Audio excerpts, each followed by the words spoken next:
Matwan on a 3 days want a poor farmer, a secret powerful enough to bring down a system built by white hands.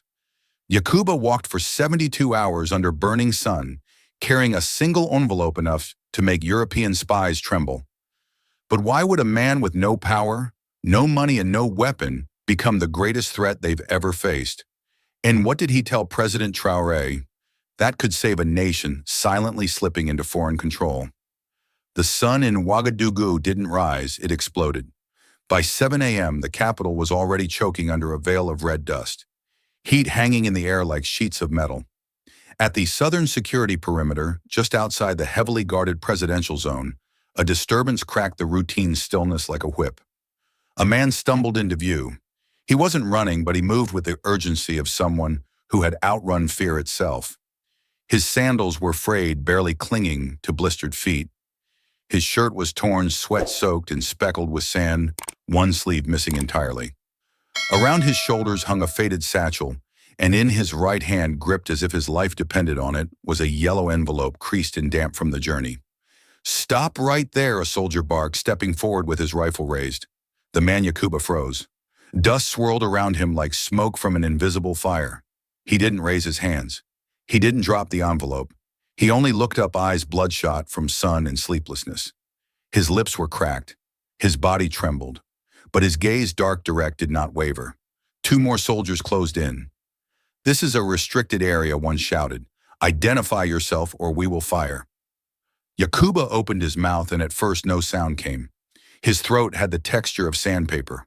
When he finally spoke, his voice cracked raw and hoarse. "Let me through. I need to see the president." One soldier stepped closer, finger on the trigger, eyes twitching with tension. This wasn't protocol. No one walks in from the dust like this. No one reaches the presidential zone unannounced. This man could be a distraction, a suicide vest, a trap. Yakuba didn't move, but his hand clutched the envelope tighter, as if inside it was something more precious than life. A third soldier lifted his rifle ready to end it, and then a new voice broke the standoff. "Hold your fire." A man walked out from the side gate, uniform, crisp boots, polished to a shine, but his expression was calm, almost too calm. His red shoulder insignia marked him as a lieutenant. "Lower your weapon," he said again more firmly. "He's not armed. Look at his feet." All heads turned to Yakuba's feet. They were cracked, bleeding. The soles of his sandals were nearly detached.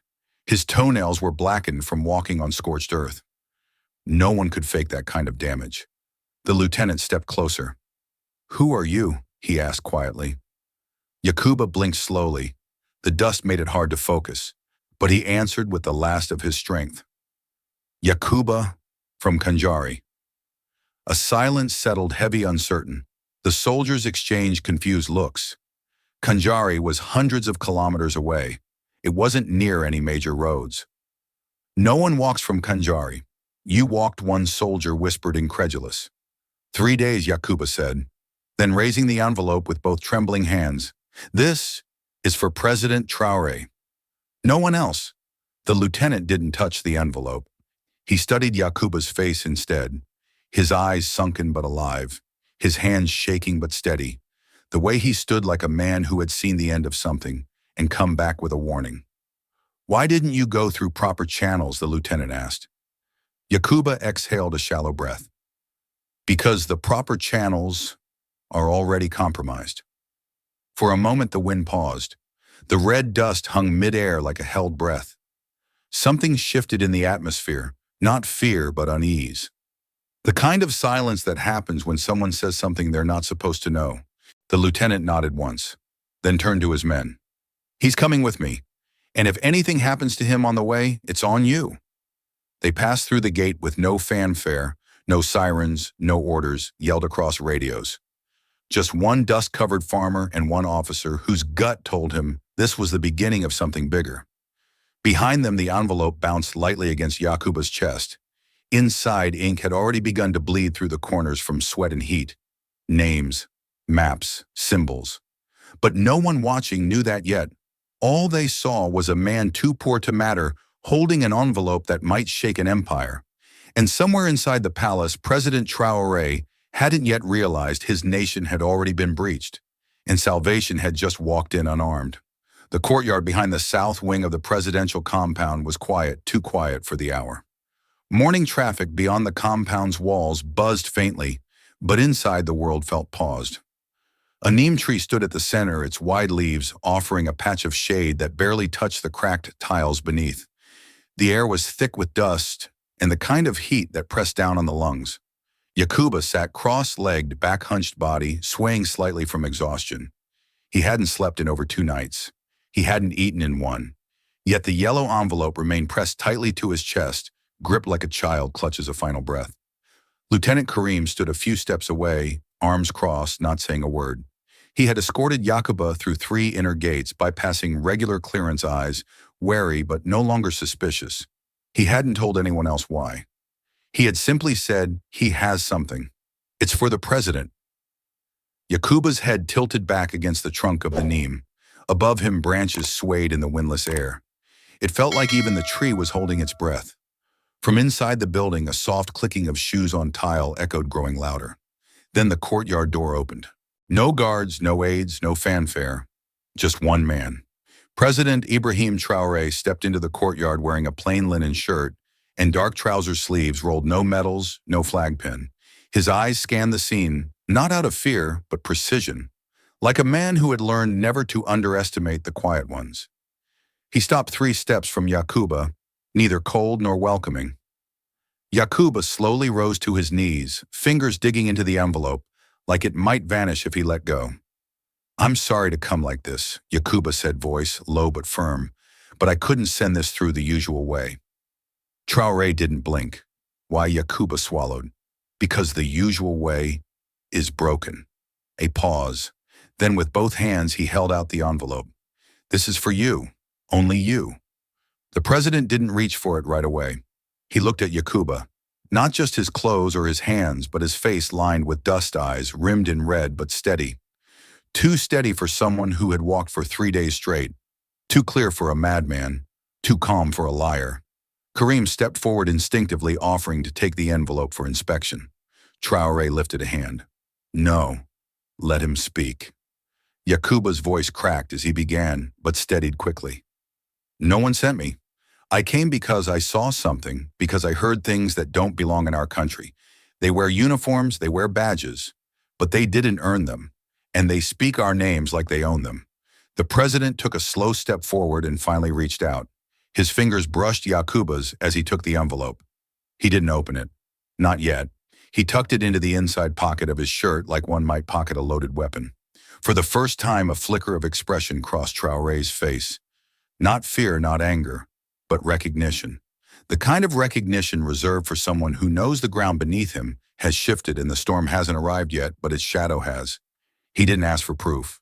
He didn't summon aides. He simply nodded. "You've done enough," Traoré said quietly. "Now rest." Yakuba's shoulders sagged, not in relief, but in release, like a man who had carried something heavier than he was ever meant to. As the president turned and walked away, Lieutenant Karim glanced down at Yakuba once more. Their eyes met. No words exchanged, just an unspoken agreement. Whatever this was, it was only the beginning. The neem leaves fluttered slightly above them, as if finally something had exhaled. The door to the situation room clicked shut behind him. No cameras, no aides, just the soft buzz of fluorescent lights and the faint scent of polished wood and cold air from the aging vents above. President Ibrahim Traoré placed the envelope on the center of the long mahogany table, like a fragile artifact. Across from him sat Colonel Diawara, head of national intelligence, a man who rarely spoke unless silence failed. No words were needed. Traoré slid the envelope forward. "From a civilian," he said. "Kanjari.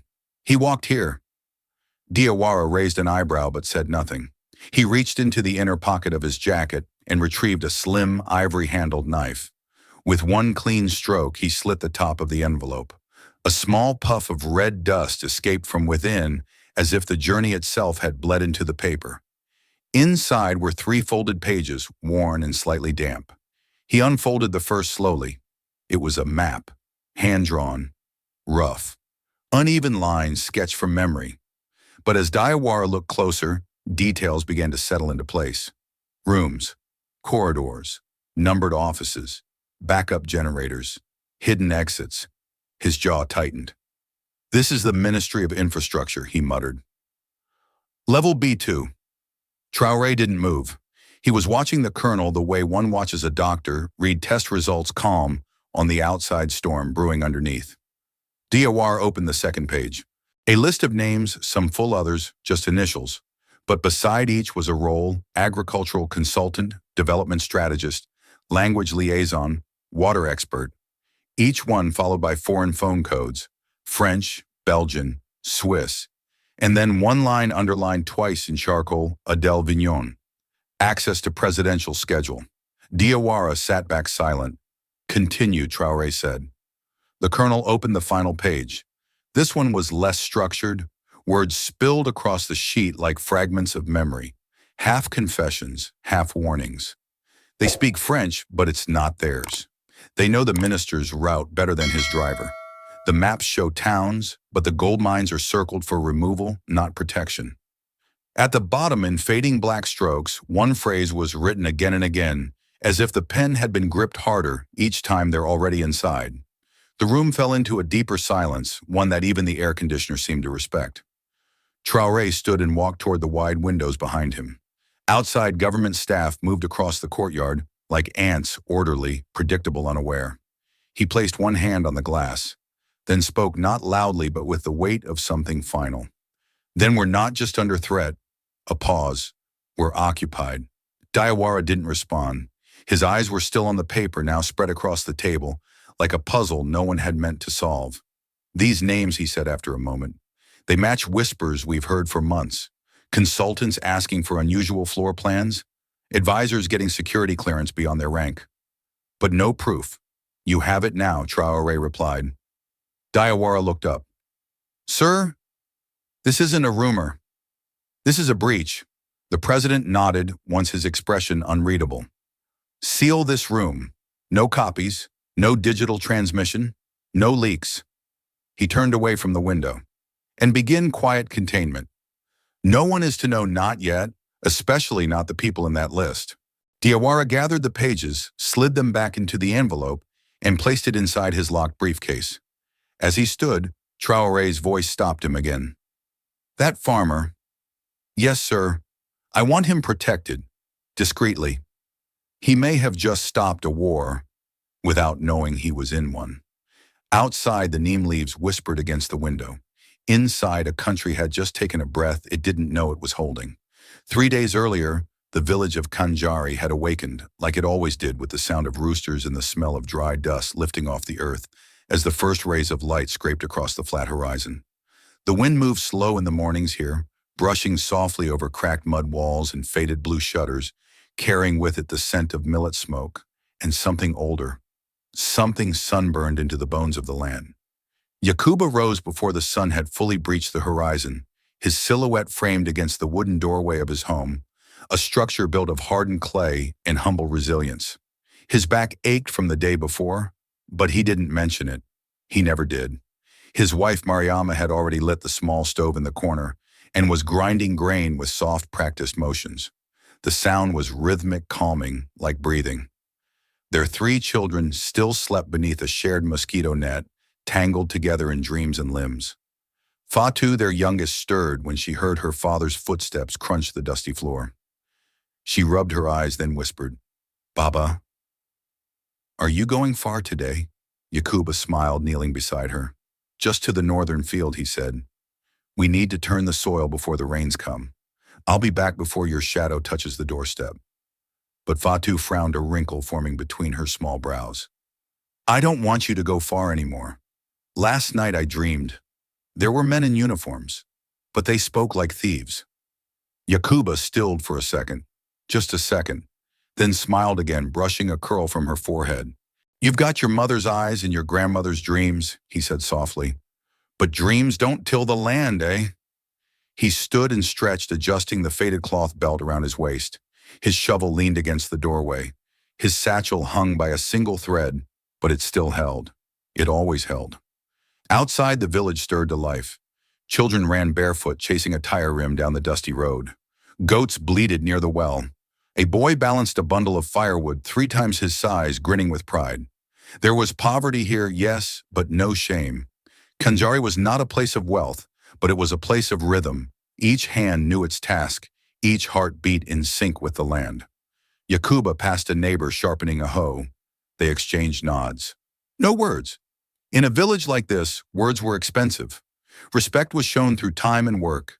The northern fields stretched like a scar across the landscape, dry fractured earth marked with lines from old plows, some of which Yakuba's father had pulled by hand decades before. He squatted beside the soil, pressing his fingers into the dust. It crumbled instantly.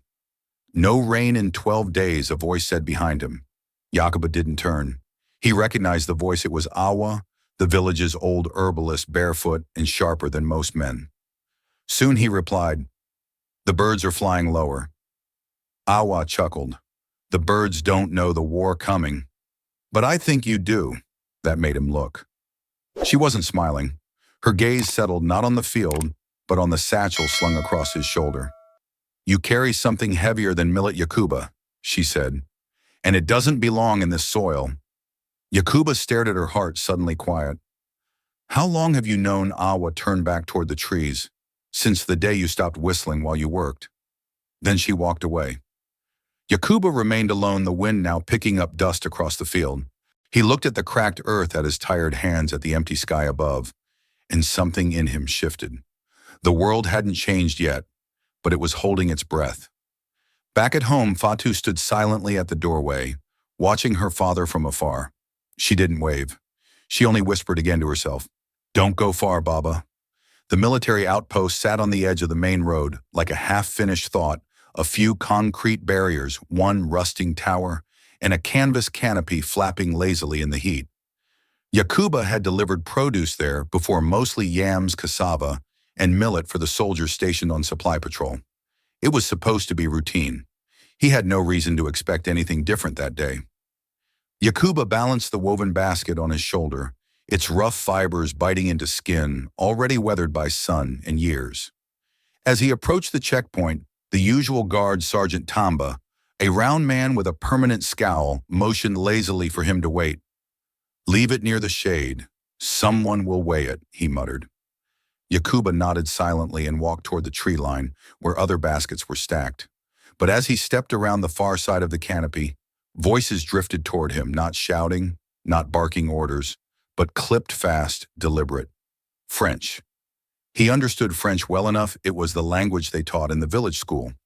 The language stamped on government documents used in courtrooms and embassies.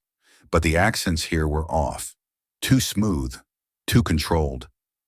The vowels curled at the edges, like polished glass.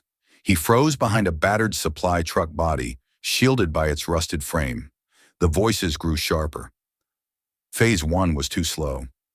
Locals are adapting. They weren't supposed to notice, but the gold shipments were rerouted. Someone in mining flagged the delay. Another voice joined, lower, colder. "Then we speed up. Phase 2 begins tonight." There was a silence. "Then what about the president?" A pause. "He's idealistic. That makes him dangerous. Still loyal to the military, maybe. But it won't matter. If he resists a clink of metal, we replace him." Yakuba's hands went cold. His knees nearly buckled, but he gripped the edge of the truck to stay upright. His heart pounded against his ribs like a warning drum. They weren't soldiers, not the kind who bled for the land. And then he heard it clear, final, terrifying: activate. Phase 2. French timeline. Footsteps shifted. A lighter flicked. Someone lit a cigarette. Yakuba crouched low and slipped backward into the trees before they could see him. His basket was still on the ground, untouched. But he didn't care. He walked fast, almost stumbling over the uneven path back toward the village. Dust clung to his arms like ash. His mind spun in fragments: mining ministry, shipments rerouted, president to be replaced. The village well came into view. Children laughed in the distance, chasing each other with wet cloths. The world here was still innocent, still unbroken, but Yakuba's world had just tilted off its axis. Inside his hut, he sat in silence, the woven mat beneath him now damp with sweat. On the table lay a worn notebook and an old pen. With trembling fingers, he began to write. Names, voices, phrases, everything he could remember. He wrote until his hand cramped, then paused, breathing hard. The phrase echoed again in his head French timeline. It meant they weren't waiting for approval. They weren't waiting for diplomacy. It was already in motion, and no one in Khanjari or even the capital had the faintest idea. His hand hovered above the page. Then with deliberate force, he wrote the phrase once. Then again. Then again. They're already inside. The sun was slipping low when Yakuba returned. Orange light poured into the clay-walled hut like it had been waiting for him all day. Inside, his son Issa crouched in a corner, a small piece of charcoal in hand, drawing on the inside of an old rice sack flattened across the dirt floor. Yakuba would have walked past. His head was still spinning with phrases and voices and timelines. But the shape Issa was tracing stopped him cold. A symbol. 3 arrows woven into a circle. Sharp, deliberate. One of the very same logos Yakuba had seen stamped on the corner of a folder, held by the man with the polished French accent behind the outpost. Yakuba crouched beside his son, voice low and careful. Where did you see that? Issa blinked, sensing the seriousness. On the crates by the well. The soldiers had them. I just liked the shape. Yakuba stared at the lines. No soldier in Khanjari knew how to forge documents, plan ministries, or coordinate foreign language units. But the crates were already here.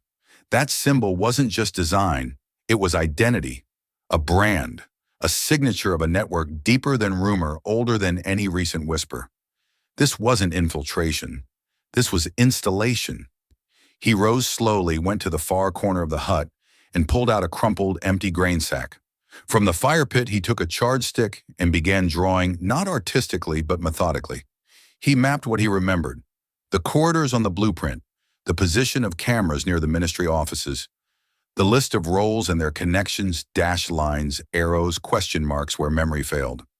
He paused only to steady his breathing, then continued page after page, detail after detail, until the sack was covered in smeared black lines, and the room smelled of smoke and dust. Behind him, Mariama stood silently holding Fatu against her hip. Neither spoke. When he finally set the stick down, his hands were black with soot. I have to go, he said simply. No, Mariama's voice cracked like dry earth. You said we wait for the rain. You promised this season you wouldn't go far. Yakuba turned. They're not waiting for rain. They're waiting for us to stay quiet, to stay small. He walked to her and touched her cheek, letting his forehead rest against hers. The smell of millet and sweat and wood smoke curled between them, a scent of home. Fatu reached for his hand. Don't go far, Baba. He knelt to kiss her head, then looked up at Mariama once more. She didn't cry. She only whispered, come back. Yakuba's eyes held hers. Then, steady as the sun setting behind him, he answered, only if truth still means something. Then he picked up the envelope, the sack of drawings, a water flask, and stepped into the falling dusk. And behind him the dust whispered in the wind, not with goodbye, but with a warning. They're already inside. Yakuba chose the old road, not the highway paved by international funds, but the worn footpath carved by centuries of tired souls and urgent journeys.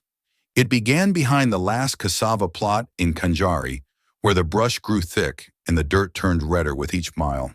This path did not appear on maps. It was known only to herders, smugglers, and the desperate. He carried nothing but a leather flask, a rolled cloth sack filled with his hand-sketched notes, and the yellow envelope pressed flat against his chest, now mottled with sweat dirt, and the faint imprint of a palm that had not unclenched for hours. By midday, the sun was ablaze overhead. It didn't shine, it scorched. The sky was cloudless, washed in the kind of white that burned the backs of his eyes. The wind was no relief. It carried heat like fire, stirring up clouds of dust that clung to his skin like ash. Each step came with a price. The land beneath him had dried and cracked, forming veins of rupture that swallowed his sandals. At one point, his right strap gave way, and within 2 hours, his feet began to blister and peel. By dusk, his soles were raw, split open in 3 places, blood mixing with red earth. But he did not stop. The trees grew sparser the farther he went. Grass turned to scrub. Birds grew silent. Even the insects who usually clung to life with irritating persistence seemed absent here. It was a land unforgiving but familiar, a land that did not promise safety but offered memory. Yakuba paused under a dying acacia tree, bent double, breathing in short gasps. He pulled the flask from his waist and took a measured sip. No more than 2 mouthfuls. He knew what rationing meant. This land demanded it. As he sat wiping the sweat from his brow, a voice rose in his mind. A voice older than pain, firmer than fear. This land doesn't just feed us, Yakuba. It remembers us. His father had said that once during the first drought. Yakuba had been 12 hauling water from a nearly dry stream. His hands blistered, his back sore. He had wanted to scream at the ground, at the heat, at the stubbornness of the crops that refused to grow. But his father had stood still, palms pressed into the cracked earth, eyes closed as if listening.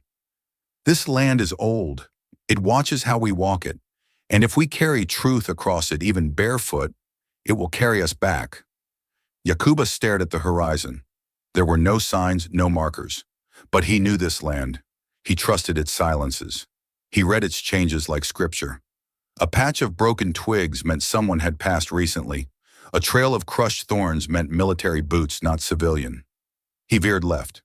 That evening, as the sun bled into the sky, turning the horizon, the color of rust, Yakuba crested a ridge. In the valley below, lights began to flicker, the outer slums of the capital, Ouagadougou. It looked peaceful from afar. But beneath those rooftops were eyes watching through shutter cracks and mouths speaking in tones no longer native. Yakuba knew now the capital no longer belonged fully to its people, and neither did the air they breathed. He sat on the ridge, letting the wind sting his open wounds. His breath was shallow, his legs trembled. The envelope on his chest had softened, almost pulped from sweat. Still the ink inside held. He had checked, again and again. As darkness crawled in, Yakuba rose slowly. He wrapped his feet in the strips of cloth torn from the bottom of his shirt. Then he picked up his sack, tightened the cord, and whispered not a prayer, but a vow. For truth, for Fatu, for the land that remembers. And with that, he stepped down the ridge into the dark throat of a city that no longer knew how to listen. The city was still hours away, but Yakuba no longer walked as if he were alone. The wind no longer sounded like wind, and every rustle behind the trees pulled his heart up into his throat. By the second day of walking, the path had narrowed to a trail swallowed by tall grasses and brittle acacia. He followed the shade where he could, but even then, the heat seemed to press from within, like it had soaked into his blood. Every few kilometers, he paused, pretending to drink or adjust his bundle, but always listening. The feeling was quiet but constant. He was being followed. No one ever came close. No one ever showed a face. But the signs were there. Twice he noticed fresh prints in soft dirt that didn't match his stride. Once he passed a cluster of broken thorns where the brush had been parted recently, and just before sundown he spotted a single cigarette butt, still warm, lying under the roots of a baobab. He did not run. Running would confirm what they suspected, that he carried more than hunger in his hands. So he walked. And at night he slept with his head against the tree roots and one hand over the envelope tucked beneath his tunic. He never lit a fire. He never lay fully on his back. And even in sleep he listened. Meanwhile, not far away in the capital's diplomatic quarter, inside a repurposed villa hidden behind a gated wall of bougainvillea vines, 5 people sat around a glass table, the air in the room dry and cold from overworked air conditioning. Their clothes were not uniforms, but their posture betrayed them, straight-backed, still trained. Status asked the man with silver hair and the cleanest fingernails in the room. The files from Phase 2 are accounted for, except one copy, replied a woman with a clipped Belgian accent. Which one? Distribution routes and assigned liaisons. We believe the courier vehicle diverted briefly off course outside Zone 3. Minor deviation, but minor deviation is how wars start, Silverhair cut in. Across the table, a man tapped his pen once. You think it's been leaked? We think it's lost. Possibly dropped. Possibly. She hesitated, observed. A silence. Then recover or eliminate, before it becomes a signal. The lights flickered for a second. No one flinched. That night, Yakuba stopped in a grove just west of the final slope overlooking the capital. He crouched beside a fallen log, wrapping his feet in tighter strips of cloth. His skin burned. His back ached. But his fingers still clutched the envelope like it was a living thing. He took no food, no words, only shallow breaths and flickers of his father's voice. As darkness thickened, the cicadas fell silent. Too silent. Then a twig snapped. Yakuba froze. The sound wasn't close, but it wasn't far either. He pressed his palm to the dirt like his father had taught him and waited. Another step. Then two. Soft. Measured. Someone was out there. He slid low against the log, heart pounding so loud it drowned the wind. His breath slowed. He counted in his head. 10, 15, 20. A shadow moved near the tree line. No flashlight, no talking. Just presence. Then just as silently as it came, it faded. He did not sleep that night. He did not blink. And when the first light began to creep over the hill, he stood slowly, unwrapped his foot, and tore a strip from the inside hem of his tunic. He dipped it in ash from an old fire, and on the back of a leaf he wrote, "They are looking. I am not alone." Then he burned the message and stepped into the morning. Each footstep now was more than survival. It was defiance. And the truth on his chest pulsed like a second heart. The city rose like a mirage, silver buildings, flickering in the heat, cloaked in haze, and the quiet threat of something too clean to trust. Yakuba limped past the outer shanties where rusted tin roofs sagged under satellite dishes and diesel fumes, and deeper into the veins of power. But he never made it to the gate, not the first time. A voice rang out, sharp as a blade. "Stop, hands where I can see them." Yakuba froze. Two soldiers stood at a side checkpoint leading to the southern perimeter of the presidential compound. One had his rifle already aimed, finger curling over the trigger guard. His eyes weren't filled with questions, only orders. Yakuba didn't raise his hands. He didn't kneel. He only lifted the sweat-stained envelope slowly from beneath his tunic and held it out in both palms like an offering to fire. "I need to speak to the president," he said, his voice dry and cracked but steady. The first soldier didn't move. The second stepped forward, younger, less certain. "This area is restricted. You've crossed 2 barricades. Turn around or—" The first soldier interrupted, voice cold. "He's not turning. He's stalling." He raised the barrel. Yakuba stood still. His breath was shallow. His feet throbbed. Blood had dried around his heels. But his spine stayed straight. The trigger clicked softly. And then, "Stand down." A new voice, urgent, commanding, unmistakable. A third figure strode into view. Uniform, crisp sleeves rolled, face shining with sweat. Lieutenant Karim.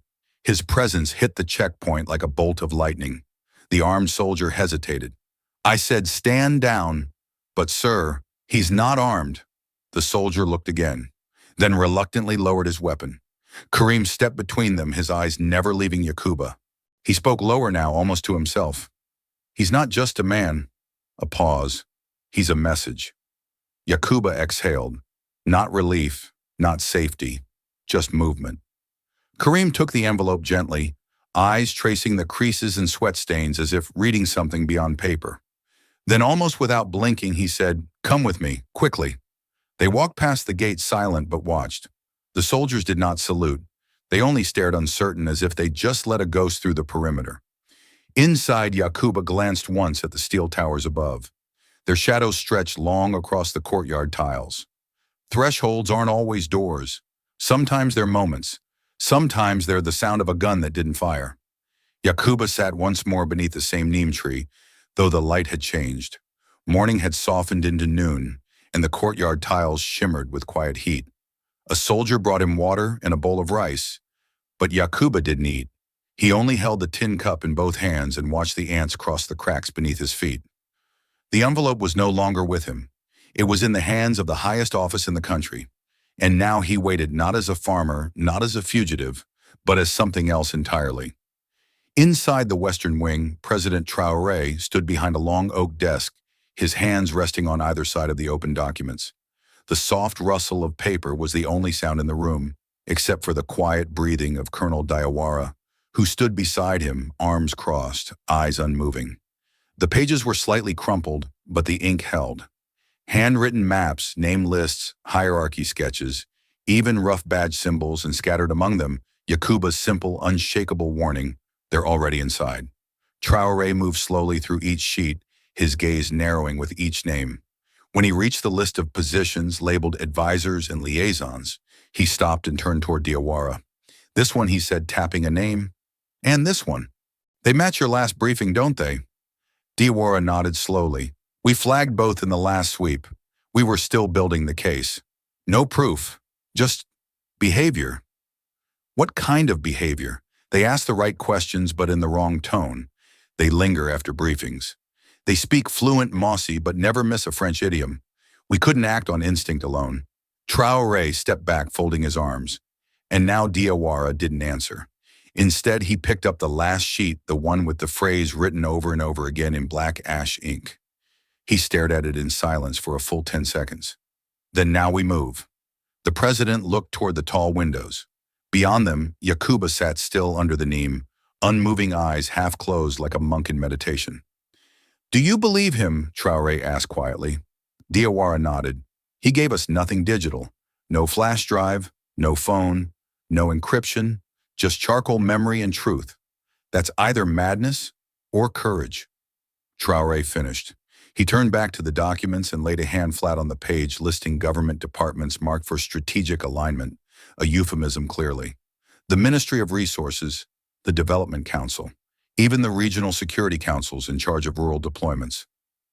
All of them, he murmured. The ones we trusted to build the country, they were building a bridge back to the past. Diawara glanced at the office door to ensure they were alone, then leaned forward. There's one more name. It's not on his list, but it's appeared in ours. 3 times. Coded. Buried in diplomatic memos. Diawara hesitated. Vignon. Adele Vignon. Traoré's brow darkened. She handles all my international scheduling. I know. Traoré inhaled slowly. Not anger, not fear, but the tightening of a grip around a sword still sheathed. This wasn't a leak, he said quietly. This was an attempt at slow replacement. They weren't going to break us from the outside. They wanted to become us from within. Diawara leaned forward, voice a shade colder. We need to run silent arrests, contain, interrogate, cross-check everything from the mining ministry to procurement contracts. It has to be internal. Traoré nodded, and Yakuba Diawara glanced outside. We keep him close, but not under guard. The people will hear of him soon enough. He's not a witness anymore. Traoré said nothing, just stood by the window a moment longer watching Yakuba beneath the neem tree. The branches shifted gently above him, casting patterns of light and shadow across his back. A lone man who had walked for 3 days not to survive but to warn. He's a signal, the president finally said, and we'd be fools not to answer it. President Traoré stood before the cabinet room's private wall map, one not available to the public, one that did not show national borders, but instead layered networks of influence departments, foreign advisors, financial contracts, and intelligence reports. He didn't speak loudly. He didn't need to.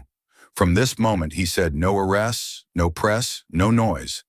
They expect a hammer. We'll give them a whisper. The generals in the room exchanged glances, but none objected. Colonel Diawara stepped forward and unrolled a separate map, one marked in red lines, and dates tracking foreign contracts, diplomatic visits, and newly approved mining zones. Dozens of them were approved in just the past 8 months. Many by names they now recognized from Yakuba's list. We'll begin with passive tracking, Diawara said. Every department will be relayered, every ID badge checked. We'll scan communication devices, watch for hidden channels. If they've built a network, we'll walk it backward to its roots. Traoré nodded. Quiet, precise, invisible, and thus Operation Roots began. Agents were placed across ministries as secretaries, drivers, cleaners, even waitstaff at canteens. No uniforms, no weapons visible, just eyes, patience. Every day quietly someone was pulled aside and asked the wrong question on purpose. Every night lists were updated in silence. Patterns began to emerge. Some foreign advisors worked late on Fridays when no one else did. Others routed requests through shell departments that shouldn't exist. One had 3 different email aliases, all leading to European servers masked as tech startups. At the Ministry of Development, a woman appeared just before noon each day, always in a crisp pantsuit, always with a coffee in hand, always moving just fast enough not to be stopped. Adele Vignon. She was efficient, liked, fluent in 4 languages.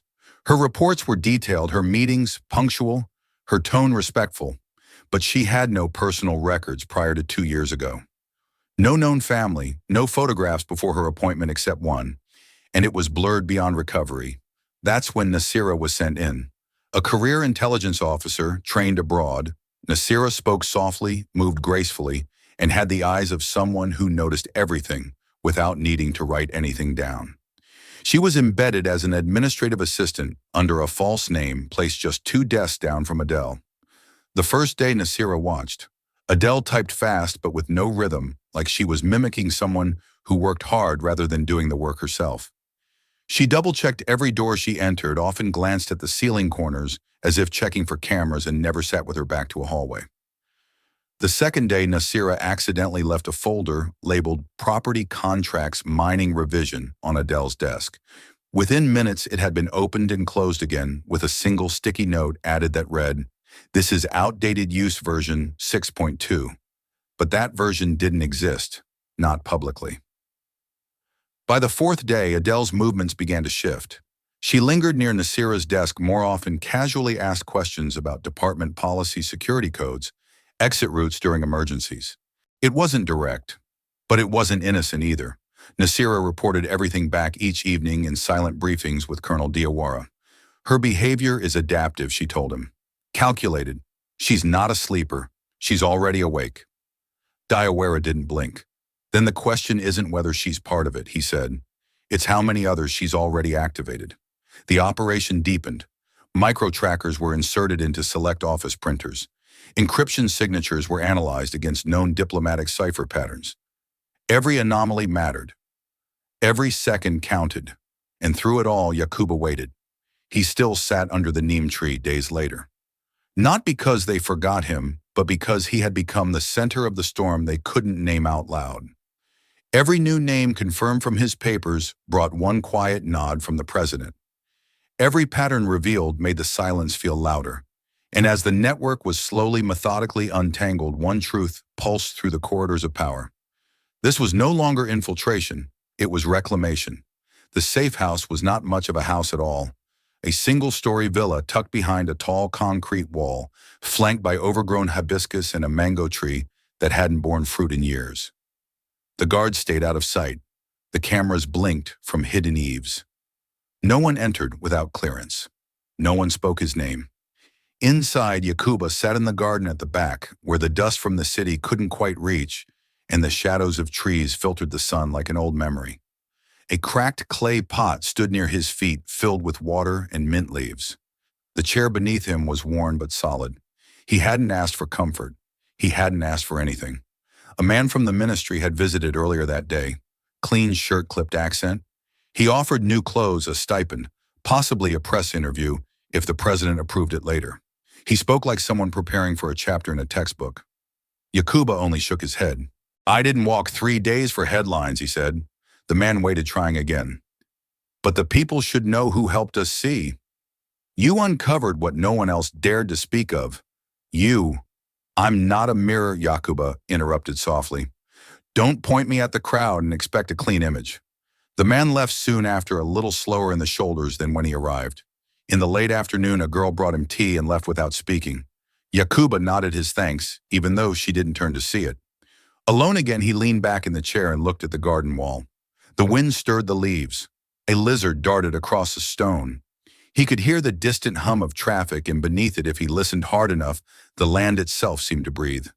He reached into his shirt and pulled out a folded piece of cloth. It was part of the sack he had carried. Torn, worn, still smelling faintly of charcoal and ash. On it, faint lines remained maps, names the edge of a symbol. A fragment of the truth that had started it all. He held it like a prayer. That night Karim visited. No uniform, just tired eyes and steady hands. Some of them are talking, Karim said. The ones we brought in quietly. We'll have more names by the end of the week. You started something, we'll finish. Yakuba didn't answer right away. Then this garden reminds me of my father's, in Kanjuri. He used to grow tamarind trees, said the roots go deeper than the leaves can ever show.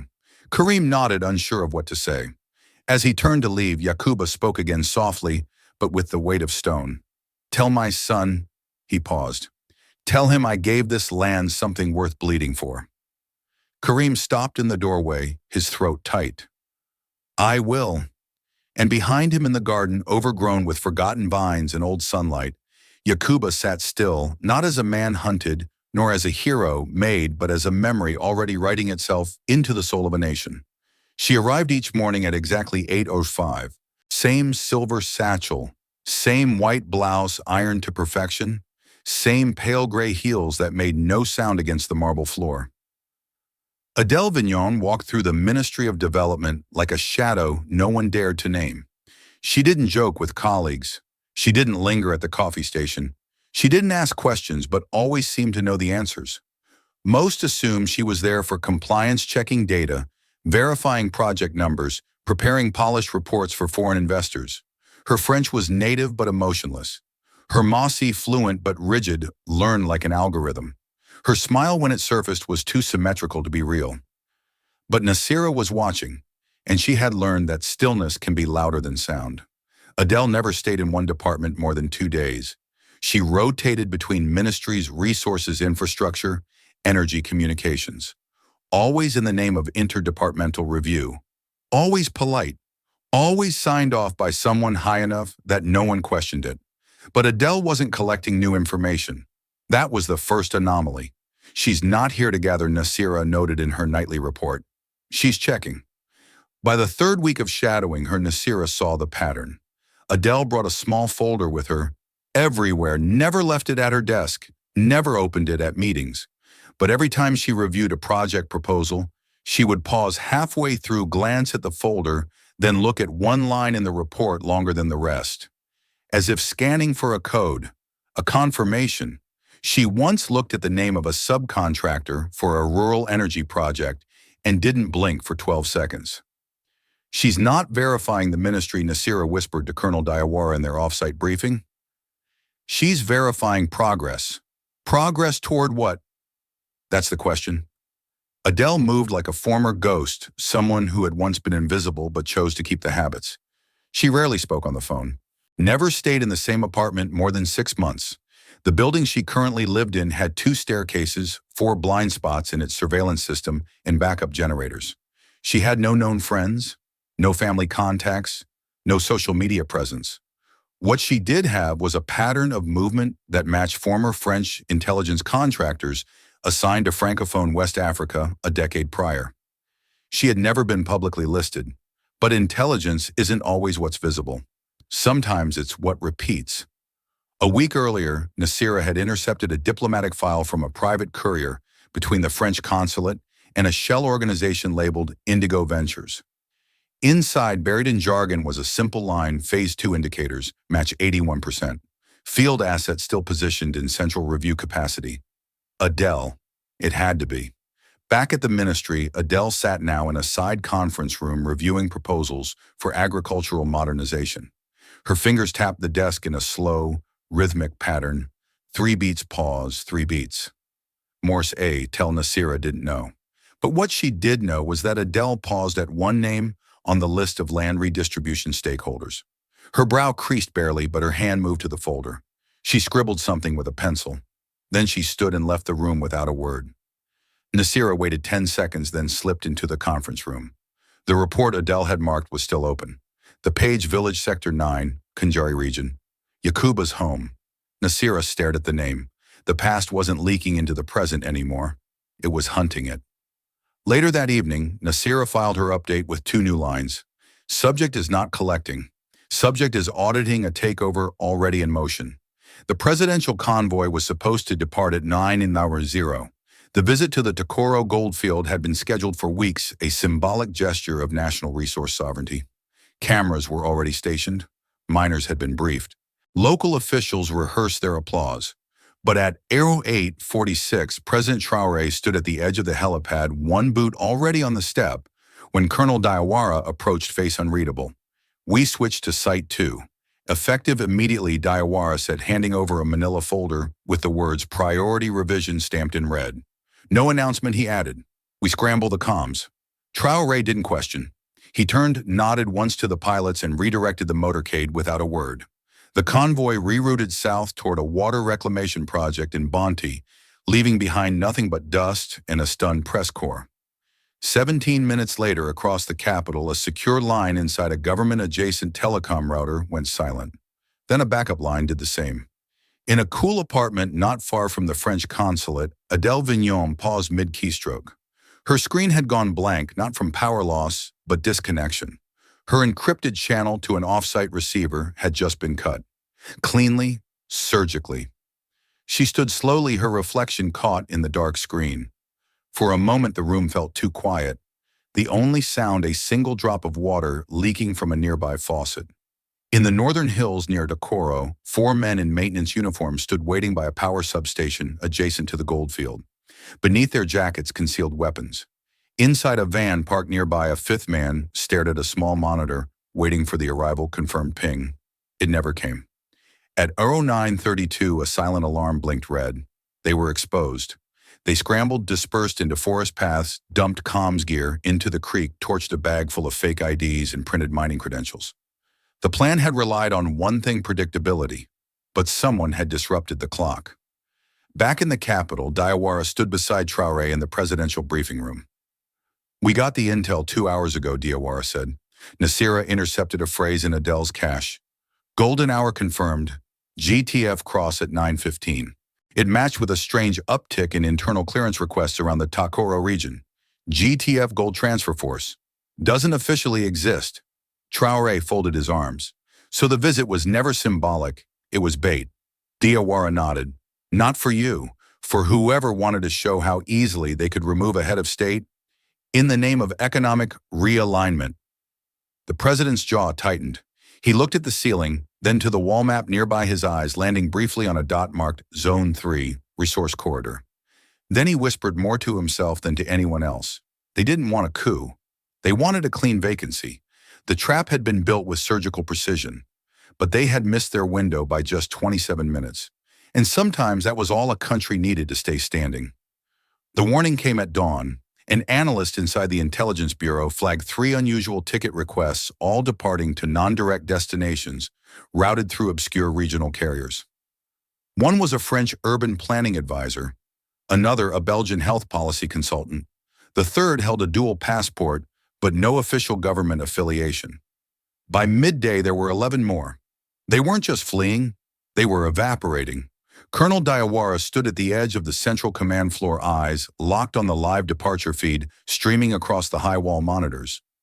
One line of red text blinked across the top: 17 Tier 2 personnel attempting departure in 4-hour window. He turned to his comms officer. "Lockett." A pause. Then, "Yes, Colonel." Diawara's voice carried like a blade as he turned to his assembled commanders. "Initiate protocol eclipse." The phrase, never before spoken aloud in active deployment, ran down the spine of the room like an electric current. No questions, no hesitation. Every person present had trained for this scenario, but none had expected it would arrive so quickly. Within minutes, ground teams were deployed to airports, border checkpoints, private airstrips, and diplomatic zones. No public announcements, no visible weapons, just quiet containment. At the international terminal, a German technical advisor was politely informed his passport needed re-verification. He protested, but not loudly. He didn't want to draw attention. None of them did. That was the nature of ghosts. At the embassy gate, a silver sedan was stopped. The license scanned, the driver asked to step out. Inside the trunk, a hard drive packed inside a camera lens case prepped for diplomatic courier service. Across the city, foreign consultants found their entry badges suddenly disabled. Their drivers replaced, their calendars wiped clean. They were not arrested, not interrogated. They were watched, shadowed, contained. Diawara walked through the monitoring corridor, glancing at the feed from each control center. He saw faces, some confused, some cold, some completely still. These were the quiet architects of influence, now caught between 2 worlds that no longer trusted them. President Traoré entered the room just as the last Phase 1 report printed. "Status?" he asked. Diawara handed him the summary: 32 names, all flagged under foreign operative or asset in cover. None permitted to leave the country for the next 48 hours. "No one leaves," Diawara said flatly. "Not even the real ones. Until we can separate the wheat from the virus." Traoré looked down the rows of terminals, the tension, the precision, and he nodded. "Let them feel the stillness," he said. "They built their schemes on our sleep. Let them know we are awake now." Outside, the city moved on, unaware. Children went to school, buses rumbled, Radios played old music. But in the spaces between silence, something ancient had stirred, and it would not sleep again. The dust arrived before the vehicle did. A slow, wide trail of it stretched along the cracked red road leading into Kanjari, curling into the air like smoke from a silent fire. Amina was drawing water from the well when she noticed it, just a faint line on the horizon, barely visible through the heat haze. But it was wrong. No one visited Kanjari this time of day, and certainly not in a shiny black SUV with tinted windows, foreign plates, and no village markings. She dropped the bucket back into the well. Inside the house, her little brother Hamid was rearranging the stones in his chalk, drawing the same symbols their father had once sketched. Amina burst through the doorway. "Pack your things," she said quietly. "Now." Hamid looked up confused. "Why no time?" "Do it." Her hands moved quickly, gathering water in a gourd, a packet of dried cassava, 2 slingshots, and a worn cotton satchel their father had left behind. She glanced outside. The SUV had reached the village edge and rolled to a stop near the old marketplace. 3 men stepped out. None of them wore uniforms, but they didn't need to. They walked like men used to people listening when they spoke. One of them checked a photo on a mobile screen. Another pointed toward the cluster of homes along the northern edge toward her house. Amina grabbed Hamid's hand. "We're taking the back trail. Stay low."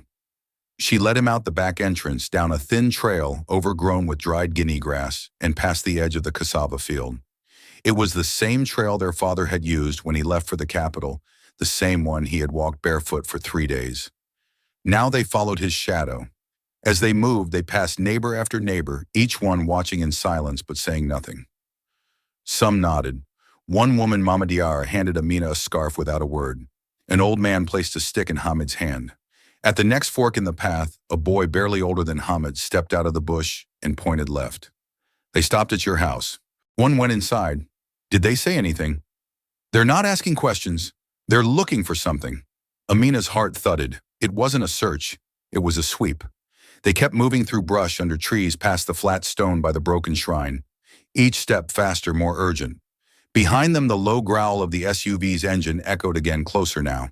At the hill's crest, Amina stopped. They were out of sight for now. She turned to Hamid, brushing sweat from his forehead. "You remember what Baba said?" she asked. He nodded. "That the land sees everything." She smiled faintly. "And it remembers who walks with it." From her satchel, she pulled a small paper her father had given her, a crude map of the valley, and a note written in bold, thick script. "If anything happens, find Karim. He owes me a promise." She folded it and slipped it into Hamid's pocket. Behind them, somewhere near the village edge, a voice called out. They didn't stop. Kanjari did not raise warriors, but it raised children who listened. And now the village did what it had always done. In quiet times of danger, it watched, it whispered, and it shielded its own. As they disappeared into the brush, a woman tending her chickens casually tipped a basket of millet across the path, erasing the footprints Amina and Hamid had left behind. And in the heart of the village, behind shuttered doors and silent eyes, the people of Kanjari waited. Because they knew something the men in the SUV did not. Yakuba had already taught them what to do when danger wears a smile. The news came at dusk. Colonel Diawara had wanted to wait until morning, but there's a weight that grows heavier in silence, and he knew Yakuba would feel the change in the air long before anyone spoke. So he came himself. The garden was quiet, filled with shadows that stretched across the flagstones like reaching arms. Yakuba sat beneath the neem tree again, sharpening a piece of wood into a thin stick. Not for defense, just for the motion, for the rhythm. His hands, though roughened by soil and sun, moved with practiced calm. Diawara stood before him without ceremony. No salutes, no titles, just the truth between men. He was found near the crossroads outside Kanjari. No signs of struggle, no missing items. Yakuba didn't look up. Diawara continued, voice lower now. Single bullet, chest, direct to the heart. It was not random. Still, Yakuba said nothing. Slowly, Diawara stepped forward and held out a small cloth bundle. It was wrapped tightly, stained with a spot of dried blood at the corner. No larger than a closed fist. Yakuba took it with steady hands. He unwrapped it. Inside was a worn dark wood string of prayer beads, each bead hand-carved, each groove familiar. It had once belonged to their father, passed to his younger brother Seydu during the last rainy season when the fields nearly failed. Sadhu had worn it every day since. Yakuba traced a thumb over the center bead, the one smoothed flat by decades of thumbprints and whispered prayers. Still no tears came, no shaking, no cursing, only stillness. He wasn't the target, Diawara said after a pause. Not directly, but someone wanted to send a message. You brought sunlight into their tunnels. Now they're trying to collapse the exits. Yakuba's voice came quiet, almost like an echo from the ground beneath them. They found my roots. Diawara sat on the stone bench opposite him. He wanted to say something, words about justice, consequences, operations already in motion, but none of them mattered in that moment. Do you want to see the body? He finally asked. Yakuba shook his head. I've seen enough broken things. He gently placed the beads into his shirt pocket over his own heart, where Sadhu's had stopped. I warned you, he said quietly. This isn't just about influence. They don't want power.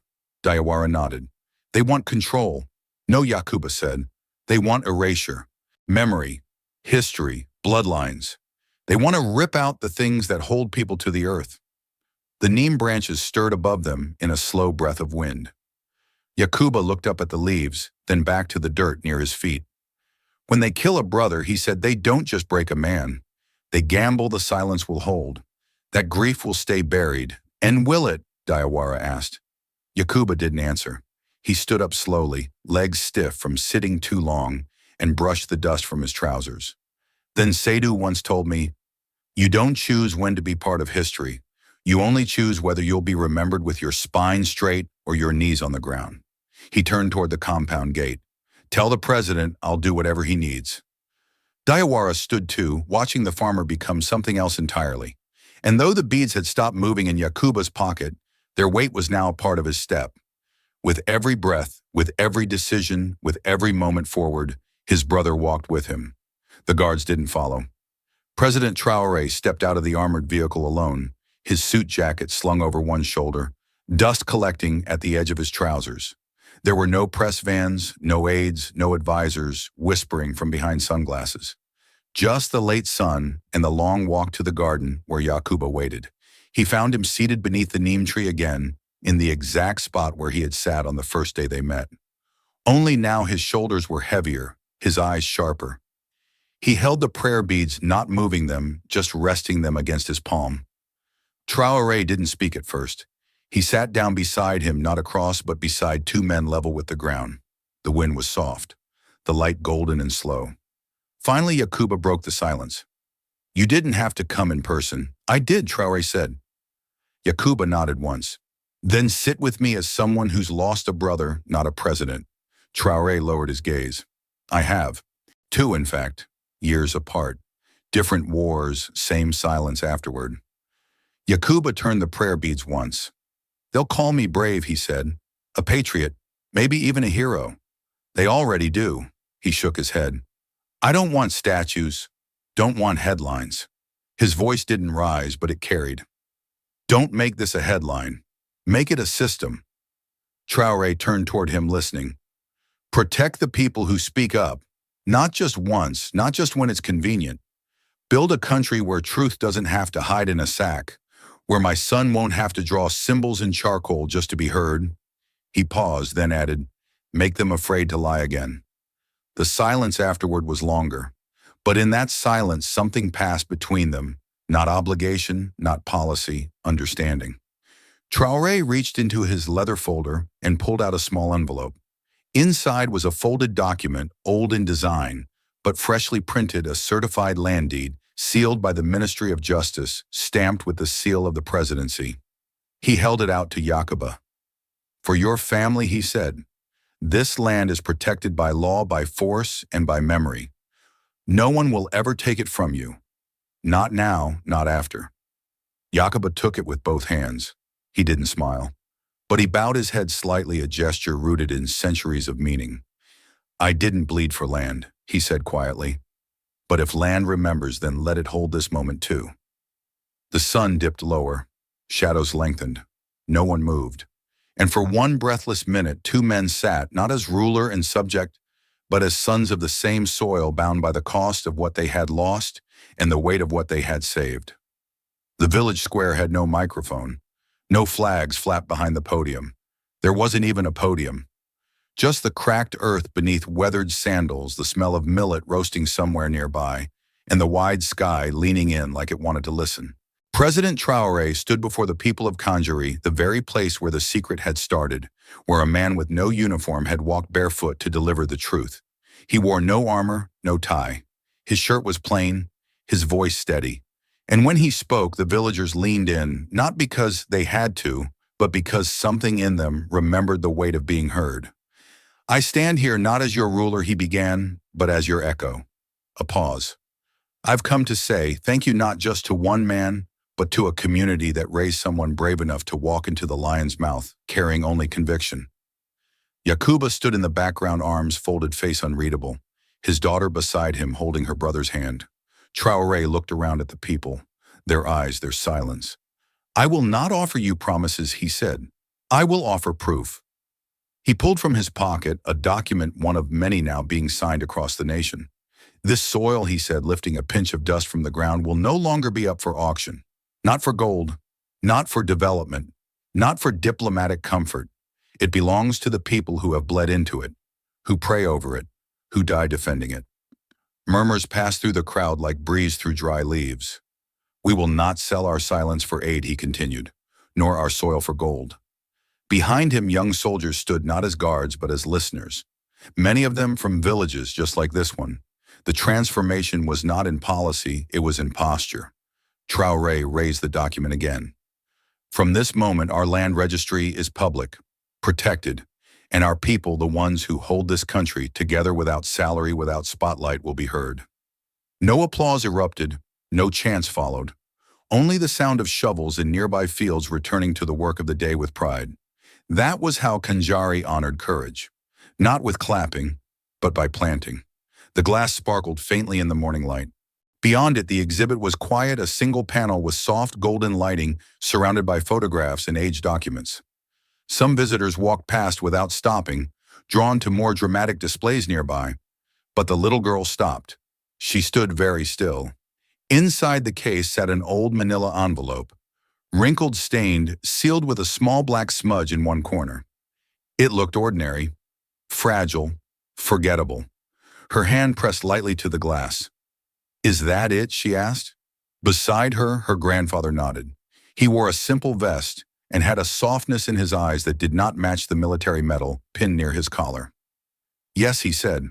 That envelope carried a country's future. She tilted her head. But how he smiled, because someone was willing to carry it for 3 days. Through heat, through silence, through fear. She blinked. Was it heavy? He looked away for a moment, then back. Not the envelope, he said, but what it meant. They read the plaque together.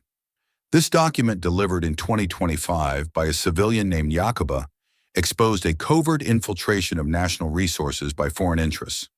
It triggered the formation of the Root Protection Accord and marked the first public land justice legislation in the nation's modern history. The girl looked up again. Is he still alive? The grandfather's smile softened. In ways that matter. From another hall, a school group passed by their guide, speaking about the decade of reclamation in Operation Roots. But the girl stayed behind, still staring. She didn't understand every detail yet, but she knew something important had once rested inside that envelope. And even more important, someone had chosen not to let it fall. The stars were out, thousands of them scattered across the Conjari sky, like salt on black silk. Yakuba lay on the roof of the safe house. He preferred it up here now. The ground felt too still, the wind too far, but here the air brushed his skin with familiarity. Beside him, the old prayer beads hung from a nail in the wooden frame. He closed his eyes, and he remembered. 2 boys once lay in this same position, their bodies thinner, voices higher. His younger brother Seydou had always pointed out constellations and given them new names. That one's the goat with 3 horns, Seydou had said once. No such goat, Yakuba had laughed. Not on earth, Seydou had replied. He could still hear it, the teasing, the laughter, the night wind between them. Now the night wind carried something else. Not sorrow, not even vengeance. Peace. But it wasn't the peace of forgetting. It was the peace of knowing that the storm had passed and the land still stood, that a whisper had become a wave, that truth had cracked something open and light had gotten in. He opened his eyes and he said aloud to no one in particular, "We didn't lose." He waited, then whispered softer, "We just remembered too late." A pause, a breath, but not this time. Below him, the village was asleep, safe. His children were in the next room. The land deed hung on the wall. And somewhere his brother's memory walked barefoot across the dust, smiling beneath the same stars. This story reminds us that true power doesn't always wear a uniform or speak from a podium. Sometimes it walks barefoot through dust, guided only by conviction. Yakuba's courage proves that even in silence, truth can roar, and that one voice rooted in love and sacrifice can shake entire systems. It's not just a tale of politics or injustice. It's about memory, legacy, and the unyielding strength of ordinary people who refuse to look away. What would you risk, not for recognition, but to protect what truly matters to you and those who come after? If this story touched you, don't let it stop here. Like, share, and subscribe to Captain of Truth, where every voice matters and every story echoes far beyond the screen. This story is a fictionalized and dramatized narrative created for educational, inspirational, and storytelling purposes. While it may be inspired by real public events, people, or societal issues, it includes imagined dialogue, reconstructed scenes, and character interpretations meant to highlight broader themes of justice, dignity, and resilience. Any resemblance to actual events or individuals beyond public knowledge is purely coincidental. We do not intend to defame, mislead, or harm, but to invite reflection and meaningful conversation. Thank you for watching Captain of Truth.